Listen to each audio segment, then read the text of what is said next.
fans.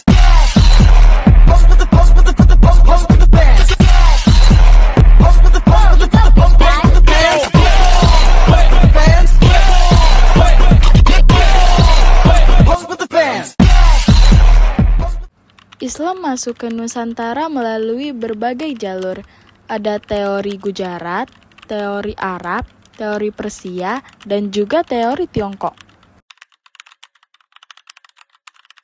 Pada drama kali ini, kalian akan melihat bagaimana kami menjelaskan masuknya Islam ke Nusantara melalui teori Tiongkok. Teman-teman, Pak Maskur memberikan kita tugas tentang teori masuknya Islam. Siapa yang tahu tentang teori Tiongkok? Nah, aku pernah baca kalau teori Tiongkok ini bilang Islam datang tuh dari pedagang Muslim Tiongkok, kalau nggak salah terutama dari Kanton gitu. Tapi aku nggak hafal detailnya. Betul tuh, bahkan ada catatan sejarah dari penjelajah Tiongkok bernama Ma Huan yang ikut ekspedisi Laksamana Cheng Ho ke Jawa. Tapi kok bisa Islam dari Tiongkok masuk ke Indonesia? Nah, biar lebih jelas, coba kita bayangkan ketika para pedagang Muslim Tiongkok pertama kali datang ke Nusantara.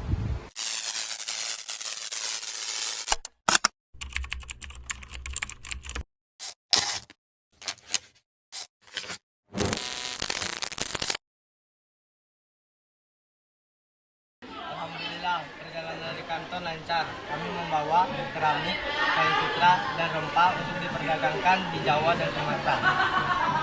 Sen, ingat, kita di sini bukan hanya untuk berdagang. Kita berada di sini untuk mengajarkan dan menyebarkan agama Islam. Banyak orang di Nusantara ini yang belum sama sekali mengenal apa itu tauhid. Benar, Sen. Di Tiongkok sendiri, Islam sudah berkembang sejak zaman dinasti Tang. Banyak Muslim yang tinggal di Kanton, Guangzhou, dan Yunnan. Betul, bahkan Kaisar Ming mendukung perdagangan kali ini. Bahkan ekspedisi sebelumnya, yaitu ekspedisi Cheng Ho, berhasil membawa banyak Muslim. Semoga perjalanan ini memberikan manfaat yang baik. Amin.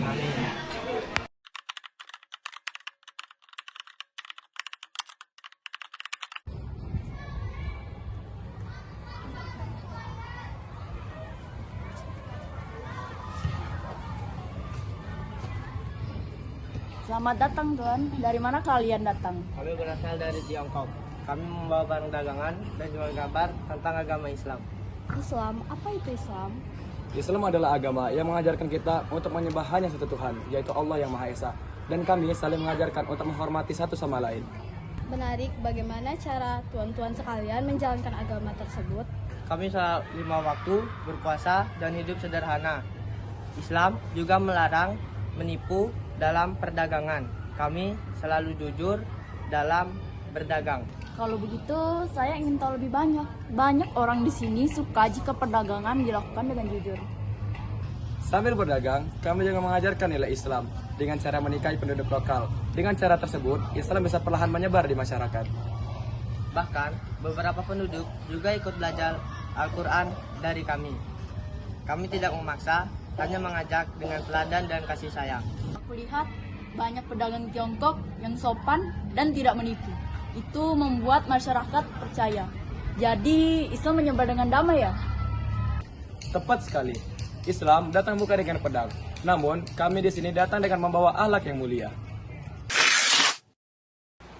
Jadi kesimpulannya, Islam bisa masuk ke Nusantara melalui para pedagang dan ulama Muslim Tiongkok. Nah, betul. Buktinya tuh ada makam kuno Muslim bergaya Tiongkok, catatan Ma Huan, dan juga peninggalan Laksamana Cheng Ho di Semarang. Bahkan komunitas Muslim Tiongkok masih ada sampai sekarang di pesisir Jawa dan Sumatera loh. Wah, ternyata Tiongkok berperan besar ya. Islam berkembang bukan hanya dari Gujarat atau Arab, tapi juga dari Tiongkok. Demikianlah kisah teori Tiongkok tentang masuknya Islam ke Nusantara. Islam menyebar melalui perdagangan, pernikahan, dan akhlak yang baik. Pelajaran pentingnya, dakwah Islam harus disampaikan dengan damai dan keteladanan. End of flashback. Terutama kalau nggak salah sih dari kantor. Tapi aku Bayangkan kita kembali ke Jadi kesimpulannya, bahkan sampai sekarang masih ada salah.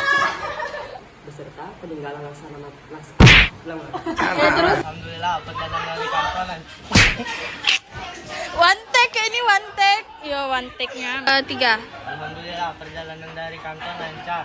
Kami membawa 1, 2, 3. Belum. Aduh guys tuh. Iya. 1, 2, 3. Balik dong sini kamu. Gimana cara para tuan-tuan menarik bagaimana cara kalian tuan-tuan Islam banyak pedagang Tiongkok yang sopan dan tidak menipu. Itu membuat masyarakat menyuka. Ternyata Tiongkok berperan besar ya. Islam berkembang bukan hanya dari kayak gini aja